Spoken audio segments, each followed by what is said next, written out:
जैसे ही पुरानी P quantum क्षेत्र में प्रवेश करता है और चींटी जॉर्ड बटन दबाते हुए रिमोट कंट्रोल करती है, सामने आता है कि सब पूर्व नियोजित था। जियाओपी ने लैब से छुटकारा पाया और पलायन किया और सनी ने भी पीछा किया।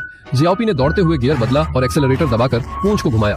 सनी ने पीछा किया और ऑफ रोड वाहन भी उसके पीछे था। जियाओपी ने फुर्ती से दिशा मोड़ी और अगले दिन कई चकित थे।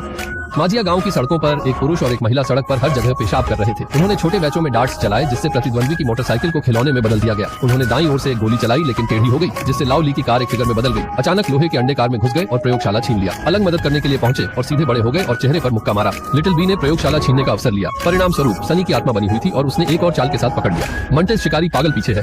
प्रयोगशाला अपहृत हो गई। यह देख अलंग ने फ्लैटबेड ट्रक पर सवार होकर पीछा किया। सनी ने बंदूक संभाली और निशाना लगाया। जीरो ने उंगली से बंदूक उड़ा दी और दूसरे को दूर करने के लिए एक और लात मारी। सनी लैब को लेकर क्रूज शिप पर भागा और एलन ने पानी में डुबकी लगाकर लैब वापस प्राप्त की। हालांकि कॉलेज में ऑक्सीजन का अभाव होने से वह बेहोश हो गया। लिटिल बी ने ड्रिल करके खुद को छोटा किया और पानी से उठाया और तभी लोहे का अंडा प्रकट हुआ।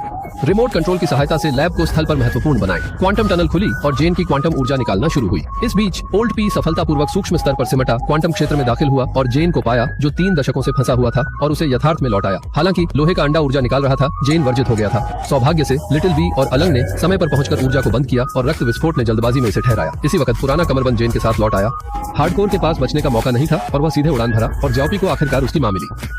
लोहे के अंडे की परिस्थितियों को जानकर अजेन ने अपनी अवस्था स्थिर करने के लिए निगले क्वांटम ऊर्जा को प्रसारित किया। जांच ब्यूरो तत्काल पहुंचा और अनेक लोगों ने लैब को संकुचित करके निकल भागे। अंतिम रूप से लाओ पी ने एक चुस्त क्वांटम टनल बनाया और अलन ने लोहे की गेंद के लिए क्वांटम ऊर्जा जुटाने की चाहत में क्वांटम क्षेत्र में प्रवेश किया। ऊर्जा जुटाने और वापसी की तैयारी करने के बाद वाकांडा में अमी ने अपनी उंगलियों से तमाचा मारा और ब्रह्मांड में जीवन को यादृच्छिक दबा दिया। लाओ पी का परिवार सीधी तबाही के चपेट में आ गया। परिणाम स्वरूप एलन क्वांटम क्षेत्र में फंस गया। अंडर 2 का फोकस खलनायक की ताकत पर नहीं है बल्कि एवेंजर्स 3 और एवेंजर्स 4 के बीच अतीत और भविष्य के बीच एक कड़ी है और फोकस क्वांटम क्षेत्र पर है।